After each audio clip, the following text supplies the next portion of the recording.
É lógico que no programa de hoje a gente vai falar sobre Donald Trump, sobre Emmanuel Macron, sobre a crise entre Estados Unidos e União Europeia por causa da Groenlândia, o que disse o presidente Lula hoje. Tem entrevista falando sobre esse tema no programa de hoje, tá? Então não deixaremos de falar desse assunto, não.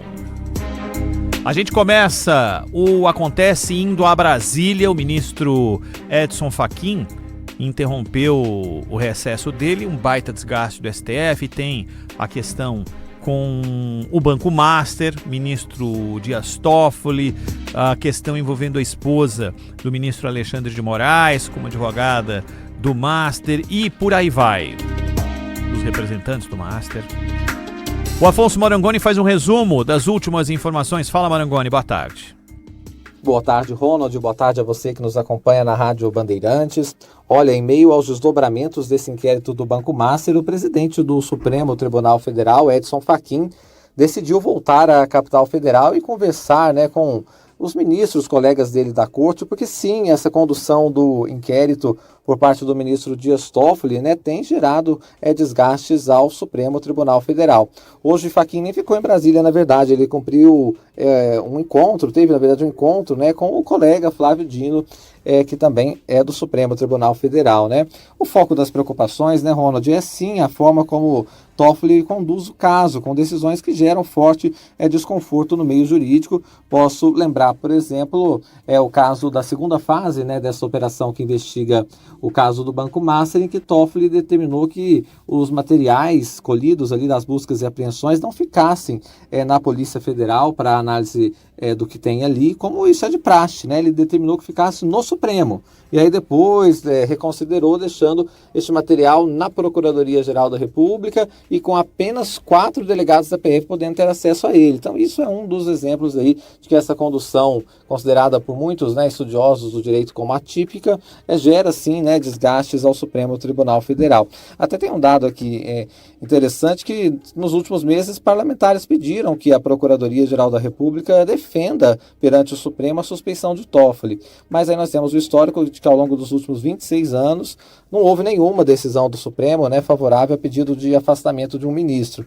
As críticas a Toffoli começaram depois que ele viajou para assistir a final da Libertadores no Peru, no mesmo voo particular de um advogado, que um advogado que defende um dos diretores do Master também estava. Então ali começou a ter mais visibilidade essa questão e abrir margem aí para críticas, Bom, e é importante também dizer, viu, Ronald, que em outra frente, mesmo no recesso, parlamentares articulam para tentar pôr de pé aí uma CPI para investigar o Master. São várias as possibilidades de CPI, pode ser só na Câmara, só no Senado ou mista, Mas eu vou dar um exemplo aqui do senador Eduardo Girão do Novo, do Ceará, que afirmou já ter reunido aí 43 assinaturas para criar uma CPI, nesse caso no Senado, O número é bem acima dos 27 que são exigidos para se protocolar o pedido.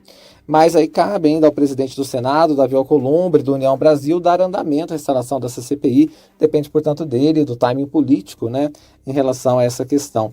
O Fundo Garantidor de Crédito, eu vou dar aqui números aproximados, porque isso também está sendo atualizado, mas informou que dos 800 mil credores, até o momento cerca de 600 mil pedidos já foram registrados. Pedidos de quê? De quem tinha dinheiro no Banco Master e agora com o fim do banco, com essa liquidação extrajudicial, foi lá justamente no FGC, Fundo Garantidor de Créditos, para pedir esse dinheiro de volta, porque o FGC protege os pequenos e médios investidores, enfim, até R$250 mil, a garantia, portanto, de que ninguém vai perder nenhum dinheiro, porque o FGC ele garante isso, Mas é importante dizer que aproximadamente 400 mil credores finalizaram o processo de solicitação da garantia, então foi metade, ainda falta metade, E os pagamentos, Ronald, a gente está informando aqui na Rádio Bandeirantes, foram iniciados nesta segunda-feira, dia 19 de janeiro.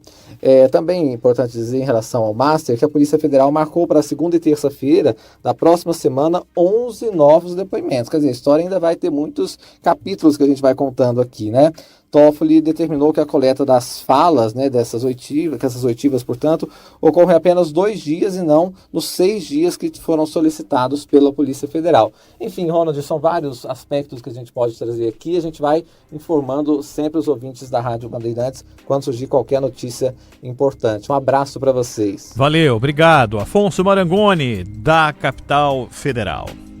A Justiça Federal de São Paulo enviou ao Supremo uma investigação sobre suspeitas de que o empresário Nelson Tanuri usou informação privilegiada na negociação de ações da Gafisa, da qual é acionista de referência. O caso foi distribuído ao ministro Dias Toffoli por suposta conexão com o inquérito sobre suspeitas em relação ao Banco Master, no qual ele também é investigado. A informação foi divulgada pelo jornal O Globo. No mês passado, o Ministério Público Federal denunciou Tanuri sob acusação de utilizar informações sigilosas dentro da construtora Gafisa. O caso também é investigado na Comissão de Valores Mobiliários. O procurado advogado de Tanuri, Pablo Neves Testoni, afirmou que não pode fazer considerações concretas sobre o andamento do processo que tramita em sigilo. No entanto, ele disse que, aspas para ele, como já foi noticiado pela imprensa, o Ministério Público Federal, na ocasião em que ofereceu a denúncia, citou o Banco Master e, ao fazer isso por obrigação processual, abriu a necessidade de resolução sobre eventual conexão probatória. De acordo com o Ministério Público, Tanuri e o empresário Gilberto Benevides praticaram insider trading na operação de aquisição da incorporadora Upcom pela Gafisa, ocorrida entre 2019 e 2020.